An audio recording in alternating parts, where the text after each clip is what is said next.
Okay, so today what we're going to do is show that this equation is true. Okay, so to prove an identity, if you recall from Algebra 1, when I gave you an equation like 2x plus 3 equals 2x plus 3, or something that looked a little bit less similar, if I said, hey, solve for x, if you minus 2x from both sides, I said, what would x have to be? Well, 3 equals 3. Like, well, wait, so x is 3? No, the answer is this is an identity. Any value you plug into both sides of the equation for x on both sides, as long as you pick the same x, it will show that it is true. Example would be like, think about it. Do 2 times 2 and you add 3. Well, if you plugged in 2 for x on the right side, obviously you're going to get the same answer, aren't you? If you picked x with, say, 7 on both sides, that would absolutely be true as well. So the truth is, any real number will validate this expression, okay, this equation. And so an identity isn't solved, it is just going to be shown, okay, that it's true. And so to do this, you're not going to be solving by adding and subtracting both. You're not going to use the property of equality. You're going to instead focus on simplifying just one side and showing that it matches the other side. You can't touch both sides. You have to pick a side and go with it.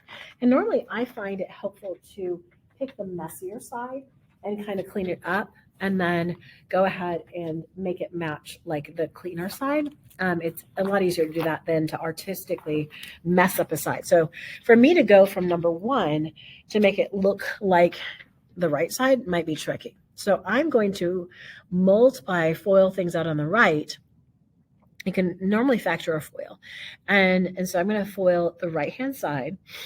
And I'm going to say, okay, that means, and always put together conjugates if you can. So we're going to FOIL this out. You get x squared plus xy minus xy, and then minus y squared. And so you get x squared minus y squared.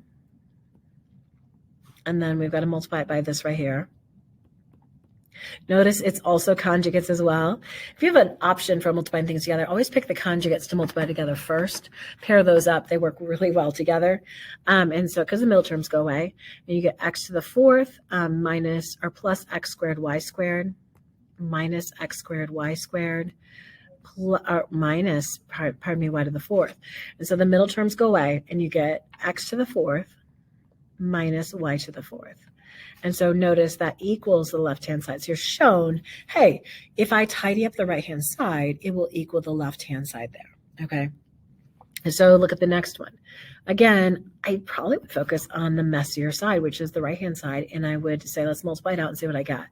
Because again, our goal is to get it to look like the left side. And so we're showing that this is true. So if I FOIL this out, okay, so I'm going to get x to the 3rd plus x squared y, and then plus xy squared. And then if I take the negative y times all 3 things, I'm going to try to line up those like terms if I can. Let's see what I got. I've got minus x squared y, and then I get minus xy squared, and then minus y cubed. And then combining like terms, you get x to the 3rd, and then those go away, and those go away, and you get minus y cubed. And notice we just showed that you can factor the difference of 2 cubes into a binomial and trinomial. So we're just kind of verifying, hey, look, it is in fact a factored form of it. Take the cube root of each for the binomial and then square both terms, times them together, and do opposite for the middle term, and square for the last one. So the truth is you can verify that indeed is a true expression, and so a true equation, pardon me. And so same with this one, you're going to say, okay, can I show that this is true? And so I would take the left side and say, okay, if I take x plus 5 times x plus 5, can I show that it equals the stuff on the right? You know, like I get x squared plus 5x plus 5x again plus 25 does give us x squared plus 10x plus 25. Hey, look at that is it, okay? Okay, so it absolutely is true. And so you're just verifying that these are the case, okay? The last one, obviously the right side is a lot messier, so we're going to go ahead and do that as well. And so you can watch me out. We can take the binomial and times it by itself again.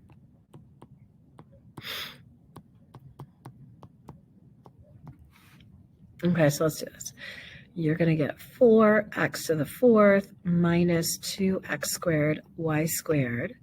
and then minus 2x squared y squared. And when you times two factors together, you can kind of reorganize the order of what you're multiplying, and then plus y to the fourth. So that does make 4x to the fourth minus 4x squared y squared plus y to the fourth. Okay, so that's the first thing. And then the second one, we've got to take 2xy square root of 2 times itself again. Okay, so how we do that would be, we get 2 times 2 would be 4. X times x is x squared. Y times y is y squared. The square root of 2 times the square root of 2 is going to be the square root of 4, which is 2. And so if you multiply all those together, you're going to get a positive 8x squared y squared, because 2 times 4 is 8. And then let's combine this term with this term here, okay? And you're going to get 4x to the fourth, then plus 4x squared y squared, and then plus y to the fourth. You're like, well, that's not what we have here. But if I factor it, okay, I think we're going to get there. So let's try it. If I take 2x squared and 2x squared plus y squared. I'm just kind of copying off what the other thing is, just checking to see, hey, does this actually work? Yeah, 4x to the fourth, y to the fourth, the rainbow is going to make 2x squared y squared and 2x squared y squared. So it's 4x squared y squared. And so this actually equals 2x squared y's. Okay, let me get rid of this. Sorry. Let's fix it. Okay.